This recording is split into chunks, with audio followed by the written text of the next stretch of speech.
My name is Duncan. I'm a congressman from San Diego. I did 3 tours, 2 in Iraq, 1 in Afghanistan. My latest tour was in '07, and I got elected in 2008. In fact, my campaign was going on while I was in Afghanistan. It was pretty interesting, but I don't recommend that. Let's talk about a few things. One, Randy Forbes hit on a lot of great points. One of them is he referenced what Admiral Giambastiani just talked about in a hearing we had about 2 hours ago, and that was our military wouldn't have the might that it has if not for our economy. I think he was dead wrong, the Admiral. I think the reason that we have the economy that we have is because we have the military that we have. And if you look back through history, I'm a big Friedman fan. The next 100 years, I'd recommend reading it, but I think he's dead on when he talks about the reason that we are where we are is because we control the oceans, we control the seas, we control the trade routes. People don't invest in the American economy just because we're great people and we're all pretty and they like our sitcoms. They invest in us because we own literally every trade route that there is. Literally everywhere on the ocean, every single sea, America knows what's there, whether it's using satellites or whether it's using ships. We know what's going on. The reason we can impose sanctions is because we have ships out there in no man's land where we can actually sanction people. If America's not doing that, if we're not the ones out there, someone else is going to be. And you can talk about China, Russia, Turkey, talk about anybody you want to.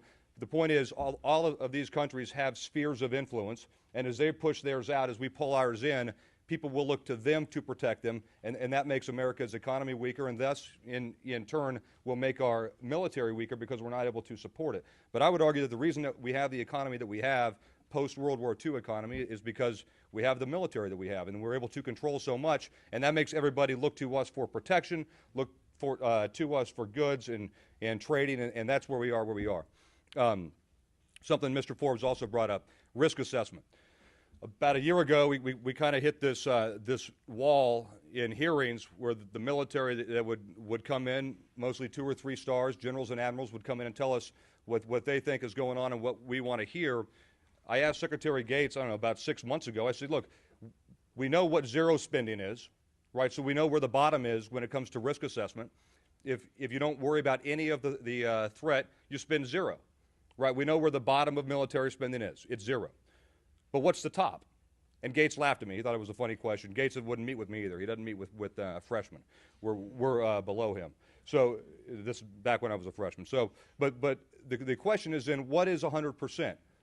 What is? I mean, we know we're not going to spend. We're not going to take care of 100% of our risk. But there's got to be some smart folks at DOD with lab coats on who say, hey, if you want to protect, if you want to take care of 100% of America's interests and take care of 100% of those threats, here's what it would cost.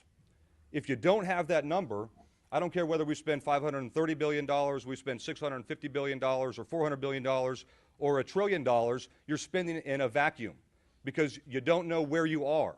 You don't know what you're spending according to what. Even now in Congress, as we have this defense fight right now over budget cuts, we still don't know what we're cutting and what we're not and where that's going to place us risk-wise. So if we can't rely on DOD to tell us, hey, here's 100% it would cost, let's just say $1.4 trillion.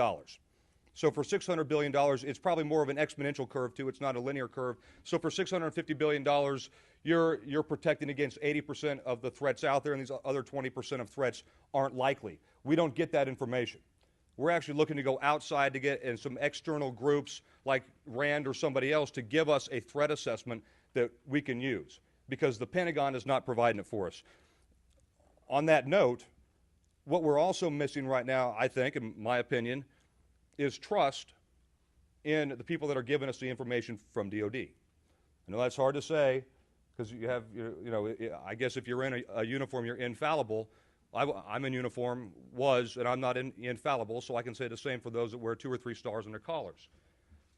When the Marine Corps, for instance, I'm going to pick on my own service, when they come in and say the EFV is the most important thing in the world for the Marine Corps cannot exist without a new expeditionary fighting vehicle. It's now called the amphibious assault vehicle or the amphibious fighting vehicle. We got to change the name every time something gets cut so we don't go back with the same name. But they came in and for about a decade and billions of dollars said it's one of the most important things ever. They then come in when they get a new commandant and say, hey, we were just joking. Literally a month after General Dunford spoke to us in one of our big Marine Corps settings. We have breakfast here every quarter. Said that it was super important. It was the most important thing ever for the Marine Corps. General Amos, the new commandant, comes in and says, I was just kidding. Dunford's now the assistant commandant. He says, yeah, well, things have changed. So the EFV is no longer important. So the next time the admirals or the generals come in front of us and say, this is really important for us, we realize now in Congress that all it takes is an administration change to make a change on what priorities are militarily. That's messed up, because then that shows us that they don't really know what they need and what the priorities are. They know what to do for whatever makes that administration happy, or what makes that SecDef happy, whether it's Rumsfeld, Gates, or Panetta. So we are facing, and I'm facing, a little bit of a confidence crisis in the things that we're being told by our military leadership. So then where do we go to as Congress? That's a question that needs to be addressed. If you can't trust 100% without verifying what's being told to you, then you face major problems in Congress on where to get that information from. And that's one place, by the way, that Heritage and AEI and others come in extremely handy, because we can go to them at no cost and say, hey, what are we looking at here? Let me just finish with this. People don't, in fact, I haven't heard anybody talk about this, but let's look down from like the 100,000-foot view. We're an empire.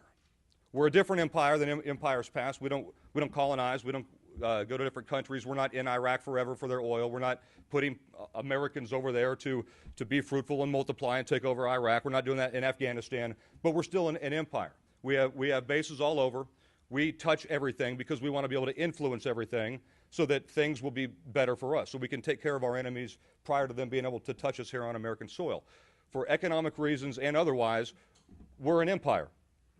We need to realize that, because until we realize that that's what we are, we're not going to know what we need to spend money on and how we're going to look out 20 to 30 years and what we need to be ready for. If you look at the war on terror, if you look at Iraq and Afghanistan as speed bumps in a probably eternal war on terror, where you're going to have to fight jihadism all over, anywhere, forever, that puts these two wars in perspective in the global sense. We have cut the Navy drastically to be able to pay for the Marine Corps and the Army for the last decade.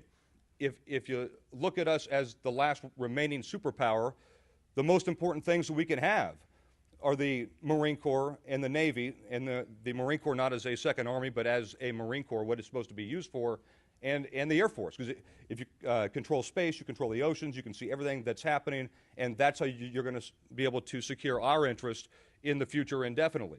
You're still going to have a big army to be able to fight people who want to fight us, but in order to have force projection and influence everywhere throughout the world like we do and like we need to, that takes a big Navy. The big Navy's been hit drastically, and now you see things like the LCS, where the Navy's been in kind of a quandary for the last decade.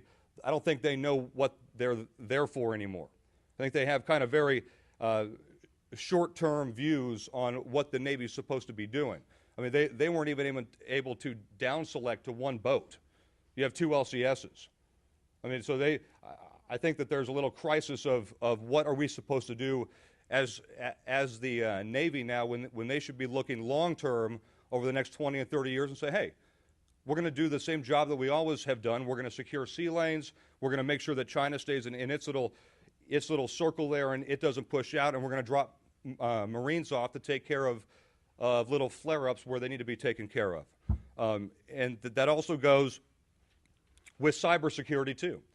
Cyber is now the new warfare. If you look at hardening, EMP hardening, and things like cybersecurity, we're not spending near enough on that, and that's where we are the most vulnerable right now. I would say out of any level of anything, we are most vulnerable in that way. I mean, you guys can imagine what happens. Everybody's iPhone goes down, your BlackBerry, and everything else in your bank accounts. I mean, it would be absolute mayhem, and they wouldn't have to put one soldier on the ground here in the U.S. So cybersecurity, Navy, power, and space is where we should be looking, and those are the places that we've been cutting and not spending enough of it. And I guarantee you, if these budget cuts go through, you're going to see drastic personnel cuts, you're going to see drastic weapon systems cuts, but what's going to be kind of the unseen cut, because we're not spending a lot there now in the first place, is space and cyber. Because we're not spending a whole bunch there, you're not going to have a big outcry over spending cuts, but they're going to be there nonetheless because we're not spending enough there anyway. So a couple of points. One, risk assessment, like Randy Forbes said, we need to know.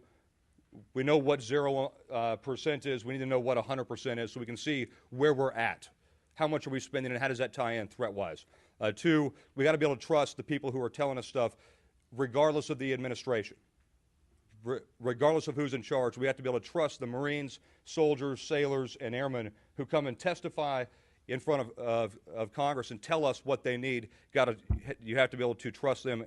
And three, realize that America is an empire, that we touch everywhere and we influence stuff either directly or indirectly for economic and military reasons. And as we pull back from that, as we pull away from that role, and we're not talking about, policing the world. We're not talking about that. We're talking about securing America's future. As we pull back from that, you're going to see other countries take our place. And as other countries take our place, you're going to see our economic role diminish as well as our military role. So those are my three things for the day. I probably have different ones in about a week, but are the things that we're focused on right now with these budget cuts. And thank you so much for putting this together. We need to do this more. This is very helpful. Thank you. Thank you, Bill. Appreciate it. Thanks.